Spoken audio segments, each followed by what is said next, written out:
hoje é muito importante, né? Na Rússia, como você bem exemplificou, né, o impacto das fontes renováveis não é tão grande quanto no Brasil, até porque tem a limitação climática de alguma delas, né? Então nós temos existe eólica, mas solar não é uma realidade.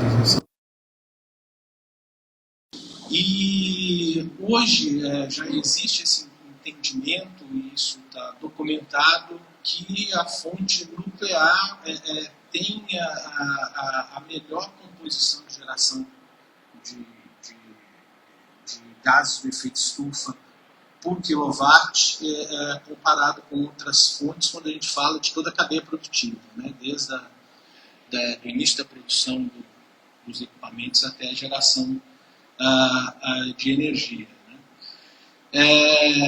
E aí, como o Leonardo expôs muito bem,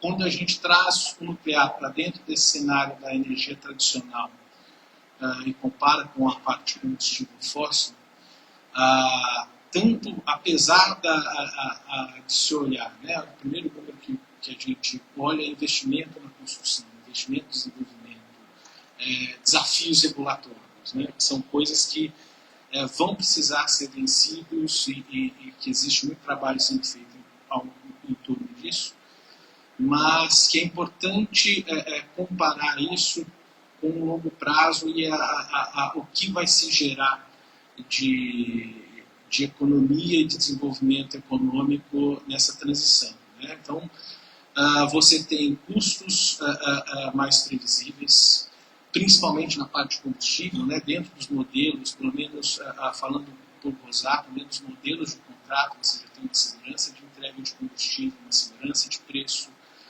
de combustível no longo prazo para operar uma planta. Você já sabe exatamente o que você vai gerar de CO2 ao longo dessa operação. Você consegue fazer um planejamento até para recuperação de créditos de carbono, né? Como que você consegue trazer isso para o projeto. E para muitas regiões você consegue a independência de importação de energia de outros locais para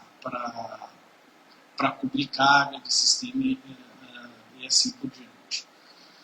Você consegue ter suprir a rede de uma maneira não intermitente. Você usa a área mais eficientemente, né, por um período de tempo mais longo e mais programado.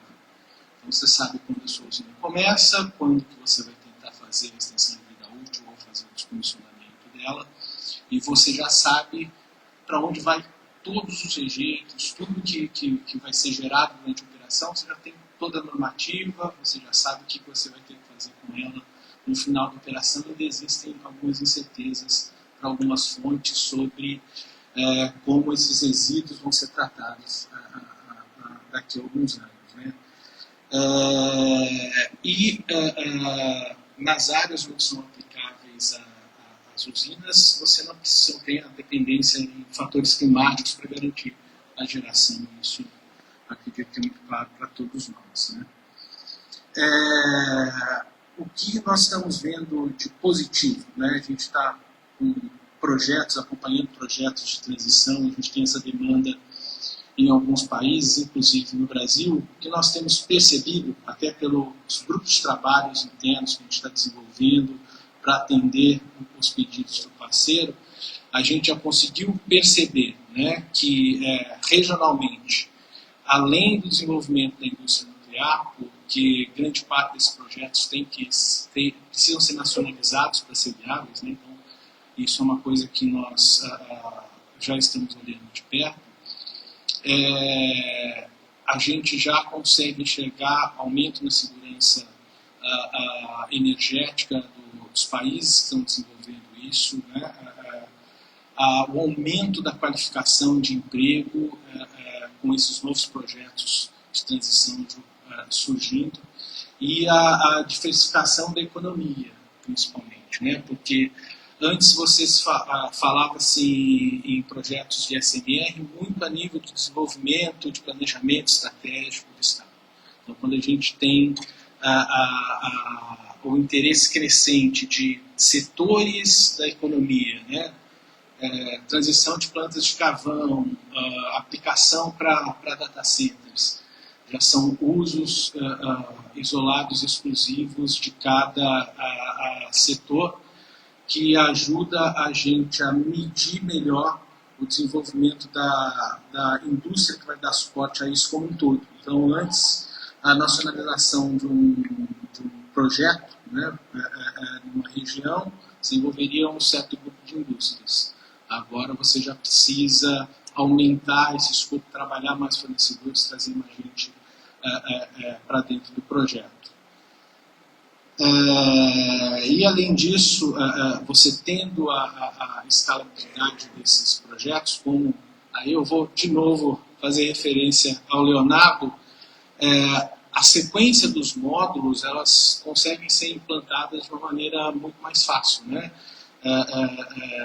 Então, é o conceito de já sair licenciado da fábrica, um módulo para ser instalado no local da planta, né?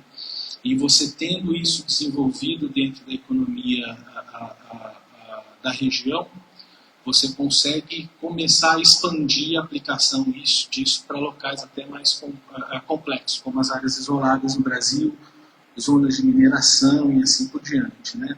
Então, o caso da transição do carvão para nuclear tem sido muito frutífero por causa disso, né? Eu acho que tem dado uma clareza da importância do processo regulatório olhar para o SMR de uma maneira diferente, né? Para buscar trazer agilidade para isso, e pode ser um caso de sucesso para ajudar a fazer o rollout para outras áreas, inclusive quando se considera viabilidade econômica, né? Um pouquinho dos projetos da Rosatom, aqui é onde eu me repito sobre o que eu falei hoje na parte da manhã. A Rosatom hoje tem duas soluções, uma onshore e uma offshore, uma onshore e uma offshore, né, que é a unidade flutuante, todas baseadas em reatores Rythm 200N, que tem 55 megawatts elétricos cada reator, e cada módulo contempla 110 megawatts elétricos, e a modularidade dele é de 2 em 2 reatores, né, que faz a expansão das plantas, né. A primeira unidade em terra está prevista para ser comissionado entre 2028 e 2029, em Yakutia, na Rússia, e o foco dessa unidade é a mineração. Está sendo desenvolvido especificamente para explorar um depósito de latão e ouro da região, que antes não podia ser explorado porque não tinha viabilidade econômica energética. Então, com o SMR, a conta fecha. Então, a parte de infraestrutura já está sendo desenvolvida, as estradas para a região já estão sendo construídas para começar a dar início à construção do projeto. Um outro caso também envolve mineração, é o primeiro contrato EPC aí de exportação de SMR da Rosatom, que é para o Uzbequistão, né? O contrato foi assinado em 2024 e serão 3 módulos, né, totalizando 6 reatores com 330 megawatts. O site já foi escolhido, estudado, e agora está em fase de detalhamento de projeto para iniciar a construção. E aí a unidade flutuante, hoje nós temos uma instalada numa região isolada, PVEC. O motivo de construção da unidade flutuante foram 2. Expandir a capacidade de produção energética do grid de Yakutia, que é onde o PVEC está instalado, para permitir a expansão de atividades mineiras e também descomissionar unidades geradoras baseadas em combustíveis fósseis.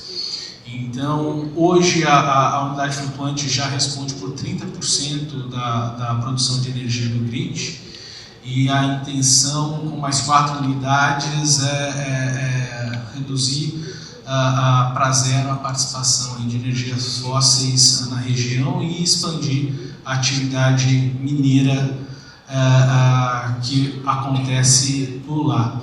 Né? E é muito interessante que o estudo inicial foi feito considerando a expansão da indústria, mas com a unidade nuclear, agora você tem geração de calor, você tem energia estável na região, e a concentração populacional nesses 4 anos de operação aumentou também. Então, além da demanda por mineração, as unidades também vão ter que considerar essa movimentação econômica que está acontecendo na região. Né?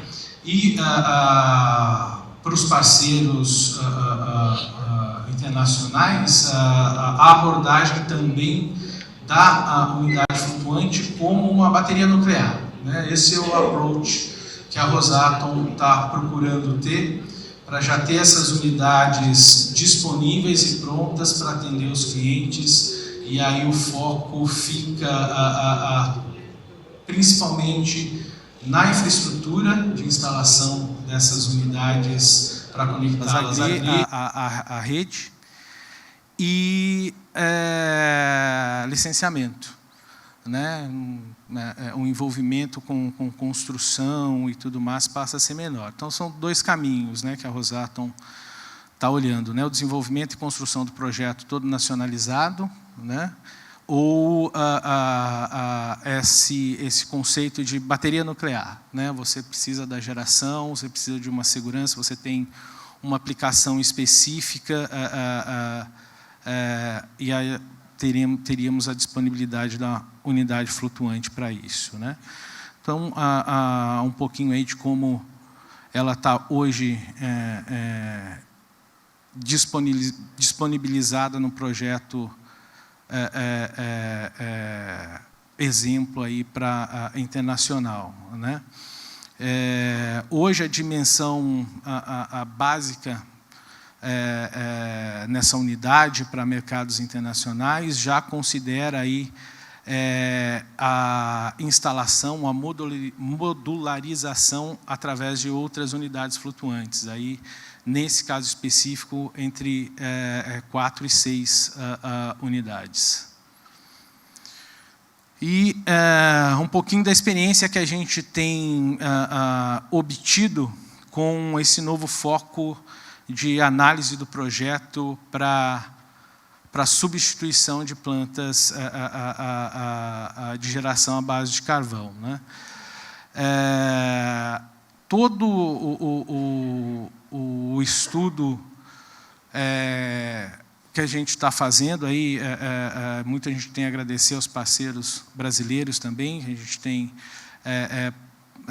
tido a possibilidade de trocar bastante experiência, mas o principal é que a gente chegou em alguns números que são interessantes. A gente acha que o sistema, a gente acredita que o sistema de modularização nosso hoje está bem alinhado com o que se tem de plantas de carvão e o que se precisa fazer a transição.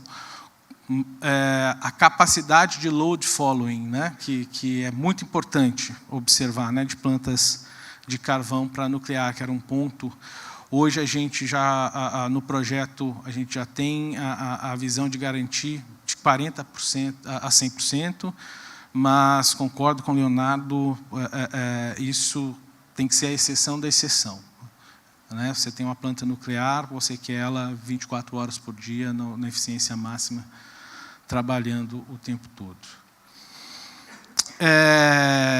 O impacto, eu tenho até alguns números aqui que meus colegas dividiram comigo e estão alinhados com os seus, Leonardo. A gente acredita, depois de tudo o que a gente tem discutido no mundo com parceiros que estão fazendo essa transição, é que é possível ter essa otimização de custo de 30% em cima do projeto do SMR, dentro de uma operação de transição, né? Isso sem considerar muitos aspectos que podem reduzir ainda mais se a gente levar em conta nacionalização, mão de obra, experiência, velocidade, agilidade do parceiro em executar projeto. Né? Mas, em geral, na parte de infraestrutura, né, vários pontos que você precisaria desenvolver do zero num greenfield, ali na planta a carvão você já tem acesso, né, e muitas variáveis que seriam desconhecidas, que você precisaria estudar, a própria experiência de operação em tempo da planta já tem isso respondido, consegue adiantar bastante e deixar os custos mais efetivos, né? E o principal é que, num projeto de transição, como essas etapas conseguem ser mais eficientes, existe uma possibilidade muito grande de atrair mais interesse de outros setores que ainda estão em dúvida sobre isso, para agilizar ainda mais o desenvolvimento nesse sentido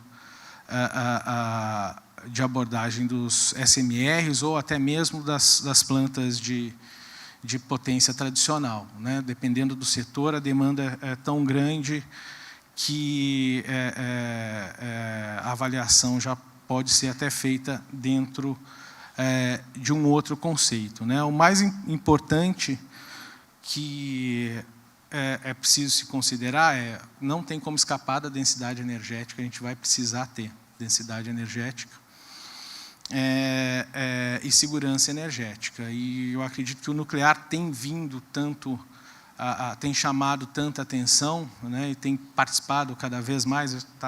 Eu, pelo menos pessoalmente, estou há pouquinho tempo no nuclear comparado com a maioria das pessoas aqui nesse congresso. Eu estou só há 10 anos, mas a demanda de setores específicos que vieram a conversar conosco nos últimos anos assim, é totalmente diferente do que a gente tinha há 9 anos atrás. Então, antes a conversa era só a nível de Estado, isso a nível mundial, e agora os setores estão se mobilizando, já enxergando que, olha, eu não sei se eu estou contemplado no plano de energia do meu país.